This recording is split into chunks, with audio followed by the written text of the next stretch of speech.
All right, guys. So we're going to go over Unit 2 key concepts. I'm going to break Unit 2 up into 3 separate lectures. This lecture is going to focus on key concept 2.1. So key concept 2.1 states that as states and empires increased in size and contacts between regions intensified, human communities transformed their religious and ideological beliefs and practices. The subconcept, or the first subconcept, is that codifications and further developments of existing religious traditions provided a bond, and that's important, a bond among people and an ethical code to live by. The first evidence strand is A. A states that the association of monotheism with Judaism further developed with the codification of the Hebrew scriptures, which also reflected the influence of Mesopotamian culture and legal traditions. The Assyrian, Babylonian, and Roman empires conquered various Jewish states at different points in time. And finally, these conquests contributed to the growth of the Jewish diasporic communities around the Mediterranean and the Middle East. So, evidence of these concepts would basically be, the first illustrative example would be the Torah, right? So this is an example of one of the Jewish code, right? The Jewish law that unified the Hebrew people. So as their numbers grew and they became more organized, the Torah encompassed their beliefs, their law, their history, and their hymns into this really set of a code, right? Kind of like, obviously like Hammurabi's code, but more of a way of life, an ethical code, more like kind of Confucianism. The collection of scripture, the collection of Jewish scriptures is this Torah. And again, it provides guidelines on ethical behavior, social and civil relations, even diet and hygiene. Today, strict, Jews who are very spiritual or strict still study the Torah every day. As far as the Roman persecution of Jews, we're going to see Jerusalem captured in 37 BC by Rome. Jews, although they were at times marginalized, they were also important to certain communities. Many Roman groups actually employed educated Jews to help in their merchant and trade businesses. And that actually led to resentment by other barbarian groups who were almost jealous of how certain Jews were, how certain Jewish merchants or businessmen or leaders were treated. So as Jews were persecuted, they began to spread, right? And that's the term diasporic, right? So as Jerusalem is being taken, as Jerusalem is being conquered by the Romans, we're going to see Jews flee into different parts of the world. I'm not sure where this is. Asia, into Greece, Italy, Spain, North Africa. And while they're in these communities, they're going to try to preserve their identity through maintaining their cultural traditions, the study of the Torah. And that was the best way to kind of maintain these old cultures and customs. Jewish communities sometimes segregated themselves, isolated themselves, so that their culture wouldn't be assimilated or other cultures wouldn't be absorbed. And that also led to resentment of or by local peoples who really, I think were frustrated that Jewish communities were isolating themselves from the mainstream. So those are Jewish diaspora communities. Again, you're going to find Jewish communities all the way into India and Asia, Europe, Turkey, Greece, all over the world for the most part. All right. So evidence strand B states that the core beliefs outlined in the Sanskrit scriptures form the basis of the Vedic religions, developing later into what was known as Hinduism, a monistic belief system. These beliefs included the importance of multiple manifestations of Brahman and teachings about Dharma and reincarnation, and they contributed to the development of the social and political roles of a caste system. So to elaborate on that, or illustrative examples of that strand would be the Rig Vedas. So remember, early Indian culture, Indian people were somewhat isolated, but migrants or Aryan migrants moved into India. And with them, they brought their Aryan poems, hymns, and songs, and their customs. And eventually those Aryan beliefs are going to merge with the indigenous Indian people to develop kind of a common Indian culture or philosophy. So the early religious beliefs were called Rig Vedas, but again, they were brought into this region. The Upanishads would be the next, I guess, set of scriptures or beliefs. And the Upanishads were a combination of Rig Vedas or Aryan Rig Vedas and the indigenous beliefs. And the Upanishads, that's what's going to form the basis or at least influence Hinduism. It's in the Upanishads where they establish, the idea of dharma, karma, the caste system. And again, the Upanishads focus on, or at least reflect about life's meaning and how man is related to the universe. So the Upanishad is going to be more of the direct, have more of a direct impact on Hinduism. The Vedas are a part of the Upanishad texts. All right, so what is Dharma? Remember, Dharma is this, I believe, that each caste position has a duty, and in order to get to the next caste, you have to fulfill that duty, right? Only the highest caste, right, has the opportunity to be reunited with the universal spirit. So if you go to an Indian society, you're going to see the Brahmin on top, the warrior more towards the top, and at the bottom you're going to have your outcasts. Remember, those street sweepers, those Dalits. We call those, I forgot the name we had for them, but they're at the bottom, right? And every time you perform your duty, in the next life you will rise up to the next level. So, religion is tied into social class in Hinduism. And that's one reason why Buddhism was attractive, or Islam was attracted to the lower castes of India. All right, subconcept 2, new belief systems and cultural traditions emerge and spread, often asserting universal truths. Substrand A, the core beliefs preached by the historic Buddha and collected by his followers in sutras and other scriptures were in part a reaction to the Vedic beliefs and rituals dominant in South Asia. Buddhism branched into many schools and changed over time as it spread throughout Asia, first through the efforts of missionaries and merchants, and that's important, and the establishment of educational institutions or monasteries to promote Buddhism's core teachings. So this substrand focuses on Buddhism. So if we elaborate, remember the founder of Buddhism is Siddhartha Gautama around 530 BC. And he establishes the idea or the Four Noble Truths.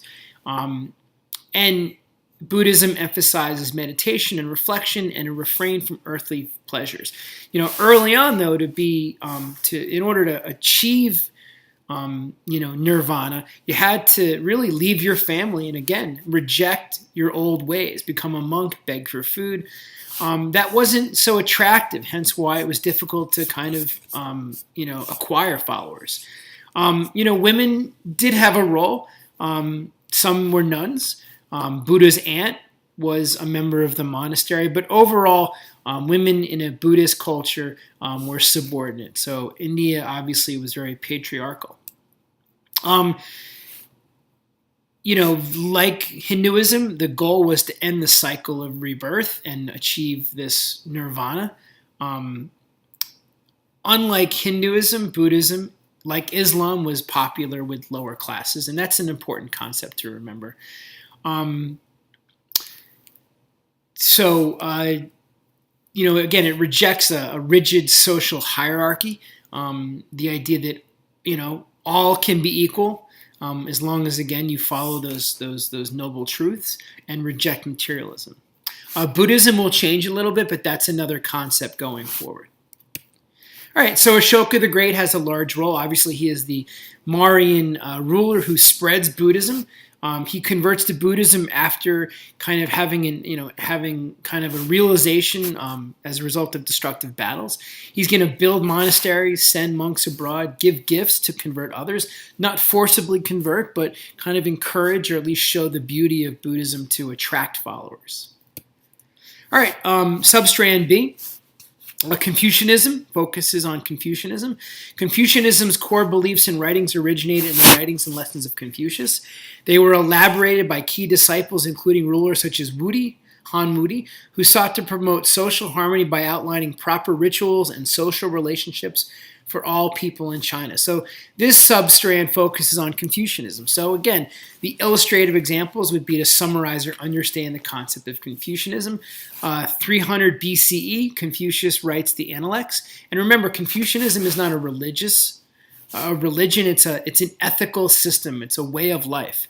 It emerges along with legalism in response to the Warring States period during the Zhao period, right, where Confucius is trying to develop a system that will create more order, right, and contrast or check the conflict that was occurring during the Zhao period.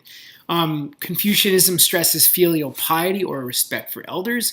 It also emphasizes patriarchy. Confucianism is very big on rituals and traditions, and also, it does hold rulers accountable. They too must rule with kindness and respect, as should the followers or the people, right? It's this back and forth. And again, the goal was to establish order and unity. Very important. Confucianism did not stress or focus on the idea of an afterlife or supernatural forces. So again, it's not a religion; it's an ethical, or it's a way of life. And again, it was applied to politics as well. All right, substrand C focuses on Taoism. It states, in major Taoist writings, the core belief of balance between humans and nature assumes that the Chinese political system would be altered indirectly. Taoism influenced the development of Chinese culture. So let's elaborate. Taoism also emerges in response to the Warring States period, 221 BCE by Laozi. It, like Buddhism and Hinduism, focuses on meditation. There was this belief, though, that you could achieve immortality and superhuman powers. And it's this belief that life should take its natural course, and it kind of encourages us to live in harmony with nature, be true to oneself, and achieve balance with nature, the yin and the yang. I think this is very important. How does Taoism look, how is it applied in real life? Well, one, peasants were attracted to it. One, because peasants worked on the land, they believed that they too had a connection to the earth. So they felt kind of a pure connection to Taoism. Taoism and their own life was connected to nature. Doctors practiced Taoism by focusing on restoring the natural balance in the body, using natural remedies to heal. Scholars tried to understand the natural properties of metals, so metallurgy, or the study of metals, was something that, I think a Taoist would be attracted to, or at least a Taoist could make a connection to. And architects would integrate Taoism by creating structures that integrated well with natural surroundings, right? So that's important. How is Taoism applied to society, or how Chinese society reflected Taoism? Again, in the study of metals, architecture, and medicine. All right, core substrand D focuses on Christianity. It states that the core beliefs of Christianity were based on the teachings, divinity, and resurrection of Jesus, as recorded by his disciples, and drew on Judaism as well as Roman and Hellenistic influences.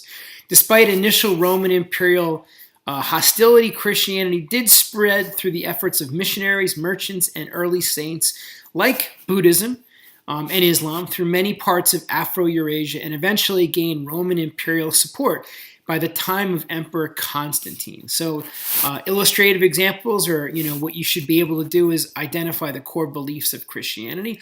Like Islam and Buddhism, it was popular among the poor and women. It appealed to people who were hungry for answers about about life and hopeful for the afterlife. It focused on a simple life, like Buddhism, to kind of reject materialism, worship and reflection, kind of like meditation, maybe not quite as intensive, but reflection.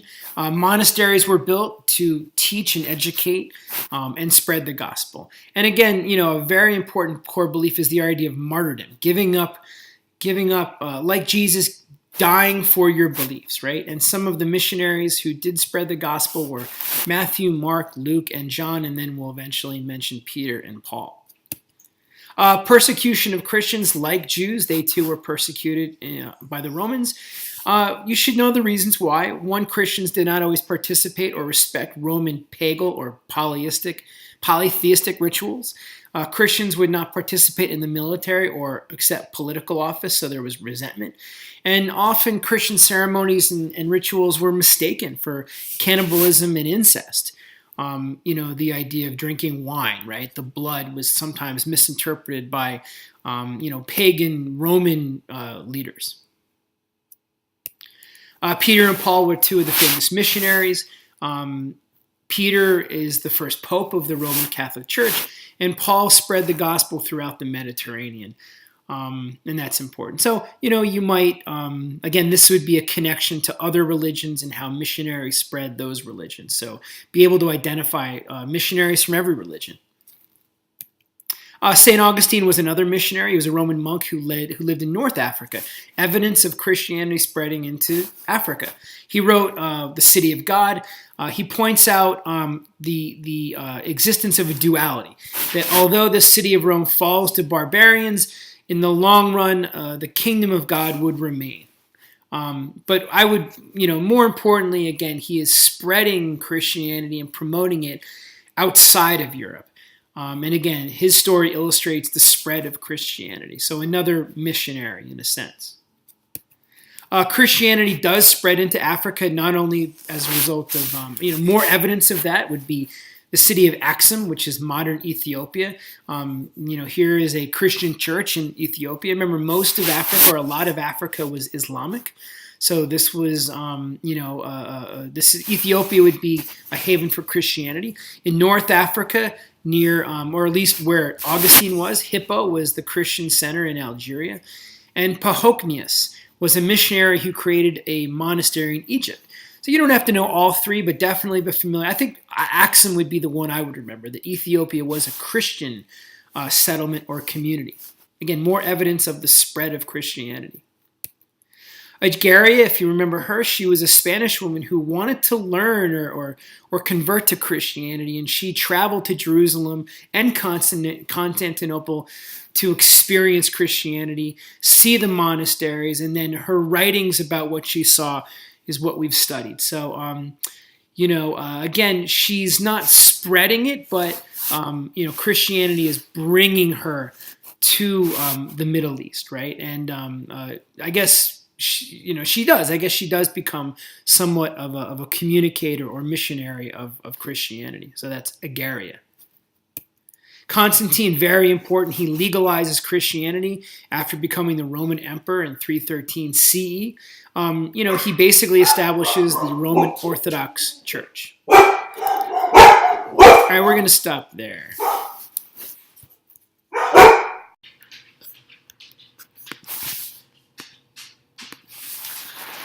All right, guys, sorry about that. Those were my dogs. So let me just kind of keep going.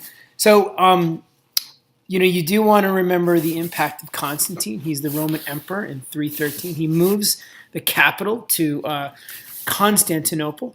And again, he's most significant because he legalizes Christianity in the Roman Empire with the Edict of Milan. And again, he's eventually going to establish the Orthodox Christian Church, right? So he's significant. He is going to use Christianity to justify his power. He's going to create a theocratic government where he governs not only the political aspect, but he's also the head of the church, right? All right, so substrand E, the next piece of evidence focuses on the Greeks and Romans and their philosophical traditions. It states the Greek and Roman religious and philosophical traditions offer diverse perspectives on the study of the natural world, the connection to the divine, and the nature of political power and hierarchy. Some of these perspectives emphasize logic, empirical observation, and scientific investigation. So what you want to be able to detail, one of the illustrative examples would be to understand the concept of Hellenism. Remember, Alexander the Great, as he moves east, remember he's from Macedonia, which is just north of Greece. He takes over the Greek Empire. and expands his power. He also spreads Greek language, architecture, mythology, and philosophy. We're going to see, in South Asia, you're going to see Greco-Buddhist art. Buddha might, in some statues of Buddha might have him in Greek clothing. So we see that syncretism, right? The connection of different cultures. Theater in Afghanistan was located or found. So there's that, again, emphasis on Greek art. Again, that's because of Alexander's expansion. He encouraged his generals to marry Persian women to strengthen relations. So he almost, he encouraged, diversification and assimilation. He founds Alexandria on the Egyptian coast, and that became the center of Hellenistic culture. It became a center of learning for scholars, and Greek philosophy, Greek writings are going to be stored there in museums and libraries. So we're going to give Alexander credit for the spread of Greek and Roman, or at least Greek culture, into the East. All right, so Greek philosophy kind of understand or at least identify one or two of the great philosophers, whether it's Socrates, Plato, or Aristotle. Aristotle, I think, he might be the one that you focus on. He establishes this idea of empiricism. And I think that's important because that's going to be the foundation for scientific methods, right? And he believed in learning from observation and evidence rather than religious belief or intuition. I think he is probably the most modern of the philosophers. Remember, none of them really believed in the idea of democracy. Plato believed in a philosopher king, a king who studied philosophy, who could then manage the state. He feared that citizens lacked intelligence and rational thought to participate in government. And obviously Socrates with his Socratic method. But I would probably go with Aristotle, a student of Plato. All right, Roman philosophy. Roman philosophers believed in Epicureanism, and it was a very simple philosophy of not focusing so much on the work of gods, being more in the moment, living simply. Stoicism would be accepting the will of gods, again, letting things go, detach from pleasure, and that would help you answer questions about life. So definitely identify the Roman philosophies of Epicureanism and Stoicism, and again, the ideas of Aristotle. I think Aristotle's ideas were more scientific, right? Roman philosophy was, again, about maybe separating, from, the spirituality of Roman religion. All right, so substrand strand F, evidence strand F would be art and architecture. So you want to be able to identify some of the art and architecture of the period that reflected the values of religion and belief. So Hindu architecture is very unique. And one of the interesting aspects is that the plan of a temple represented the order of the cosmos. What that means is each room had a different purpose, had different features to it. Each room had different levels of reverence. For example, the main chamber was the holiest place in the temple and required reverence and prayer. So temple designs kind of reflected spatial hierarchies. Each room had a different purpose, a level of significance, kind of like the Hindu caste system. And that's kind of how Hindu architecture reflects the Hindu belief system. Greco-Roman art and architecture, be able to identify significant aspects of Roman architecture like the dome, the paved road, the columns, the temples, the theaters, aqueducts. I always kind of remember those, water transportation systems, engineering as well. They had sewers and heating systems.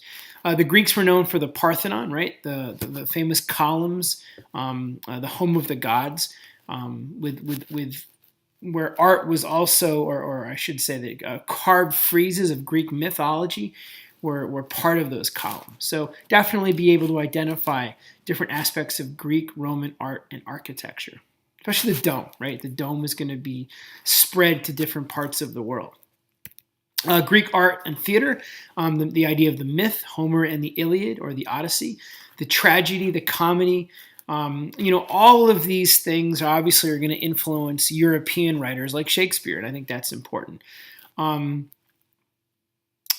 so, again, it's pretty easy, pretty basic stuff, but you're probably going to connect art and architecture in one kind of aspect. So again, be able to identify the different Greek literary methods that were obviously going to impact later writers. All right, Chinese art. Remember Qin's tomb, the terracotta soldier. So we do have, interesting or very unique art in the Chinese world as well. Those human figures, right, that were discovered in Qin's tomb. Remember, this is kind of also evidence of the belief in an afterlife, right? Similar to what pharaohs were given in their tombs. Mayan architecture or art, you're going to have the palaces, the pyramids, the temples. Many of these were used by astronomers as observatories. All right, so subconcept 3, belief systems generally reinforce existing social structures while also offering new roles and status to some women and men. The substrand would begin with the idea of filial piety, right? This is part of Confucianism. It's a duty of family members to subordinate their needs and desires to those of the male head of the family. Definitely stressing patriarchy. Substrand B, some Buddhists and Christians practiced a monastic life.